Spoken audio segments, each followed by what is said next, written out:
বিসমিল্লাহির রহমানির রহিম। আজকের অনুষ্ঠানে সভাপতি professor doctor S M. Arif Ahsan, বিশেষ অতিথিবৃন্দ, মাননীয় মন্ত্রী সর্দার মোহাম্মদ সাখাওয়াত হোসেন এমপি, সম্মানিত professor Nuruddin, doctor Mohammad Zafar Iqbal, professor doctor Harun Al Rashid, professor doctor Prabhat Chandra Biswas, doctor Mohammad Zahirul ইসলাম, শ্রদ্ধেয় চিকিৎসকবৃন্দ, সম্মানিত সুধী, আসসালামু আলাইকুম। প্রথমেই গভীর শ্রদ্ধায় স্মরণ করছি শহীদ রাষ্ট্রপতি জিয়াউর রহমান ও আপসহীন দেশনেত্রী বেগম খালেদা জিয়াকে। আজ আমরা যখন দেশের চিকিৎসা ব্যবস্থার কয়েকজন মহিরুহের সাথে আলোচনা করছি, তখনই হয়তো সারা দেশে প্রত্যন্ত অঞ্চলে অনেক মানুষ ক্রিটিক্যাল কেয়ার ফেসিলিটি বা নিবিড় পরিচর্যা কেন্দ্র না থাকার জন্য বিনা চিকিৎসায় কাতরাচ্ছেন, মৃত্যুবরণ করছেন। ঢাকা শহরে বাংলাদেশের মোট জনসংখ্যার ন্যূনতম অংশ বাস করে, কিন্তু রাজধানী ঢাকায় ক্রিটিক্যাল কেয়ার ফেসিলিটি দেশের ৮০ থেকে ৯০%।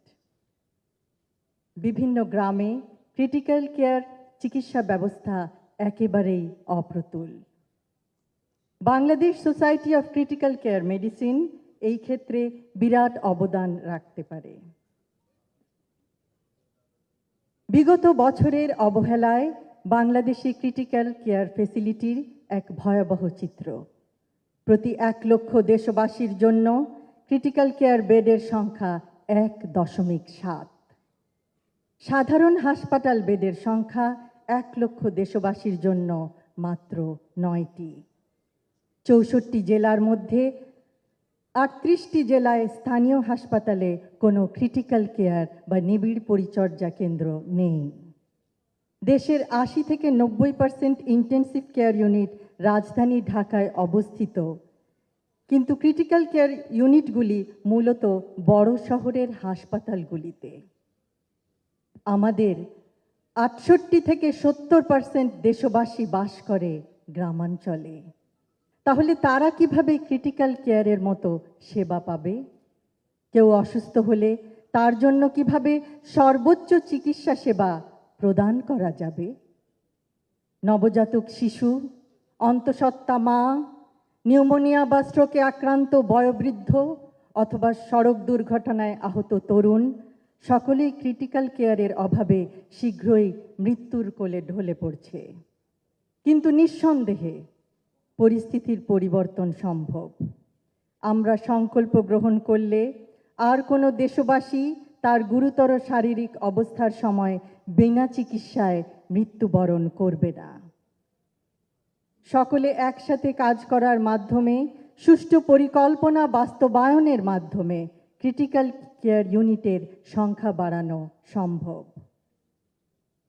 ক্রিটিক্যাল কেয়ার ইউনিট কম থাকায় কিছু ক্ষেত্রে চিকিৎসকবৃন্দ নিরুপায় হয়ে পড়েন। উপরন্তু দেশে স্পেশালিস্ট ইন্টেন্সিভিস্টদের সংখ্যা কম। অ্যানেস্থেটিস্ট, কার্ডিওলজিস্ট, নিউরোলজিস্ট অনেক ক্ষেত্রে ক্রিটিক্যাল কেয়ারের দায়িত্বে থাকেন। এক্ষেত্রে আরও বিশেষজ্ঞ প্রয়োজন, আরও ট্রেনিংপ্রাপ্ত নার্স প্রয়োজন, আরও বিশেষায়িত ইকুইপমেন্ট প্রয়োজন, আরও ক্রিটিক্যাল কেয়ারের ইউনিট প্রয়োজন, আরও ওয়েল ইকুইপড অ্যাম্বুলেন্স প্রয়োজন, যেন গুরুতর অসুস্থ আহত রোগীকে প্রত্যন্ত অঞ্চল থেকে ক্রিটিক্যাল কেয়ার সম্বলিত হাসপাতালে দ্রুত আনা যায়। শুধুমাত্র তাহলেই আমরা আরও বেশি সংখ্যক রোগীকে ক্রিটিক্যাল কেয়ার ইউনিটে চিকিৎসা প্রদান করতে পারব। দেশ হিসেবে আমরা জনসংখ্যায় বিশাল, কিন্তু সামর্থ্য সীমিত। তবুও এই বাস্তবতায় সঠিক পথ বের করতে হবে গুরুতর আহত অথবা গুরুতর অসুস্থ রোগীদের চিকিৎসা প্রদান করার জন্য। দূরত্ব ও যানবাহন আরেকটি বিরাট অন্তরায়। অ্যাম্বুলেন্স সুষ্ঠুভাবে প্রস্তুত না থাকলে তা বরং রোগীদের জীবনের ঝুঁকি বাড়াবে।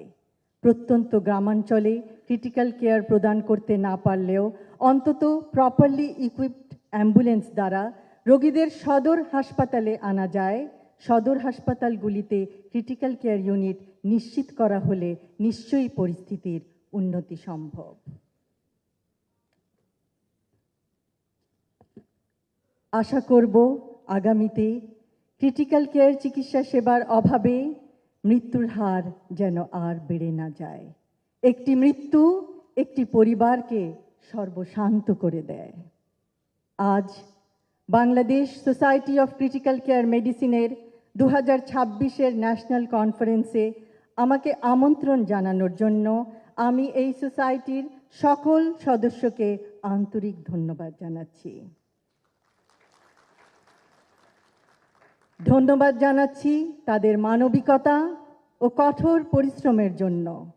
সুষ্ঠু ব্যবস্থা অনেক স্থানে না থাকলেও চিকিৎসক ভাই ও বোনেরা অক্লান্ত পরিশ্রমের দ্বারা অপরিসীম নিষ্ঠায় দেশের নিবিড় পরিচর্যা বা ক্রিটিক্যাল কেয়ার সেবা দিয়ে সুস্থ করে তুলছেন, পরিবারের আশার আলো হয়ে দাঁড়াচ্ছেন।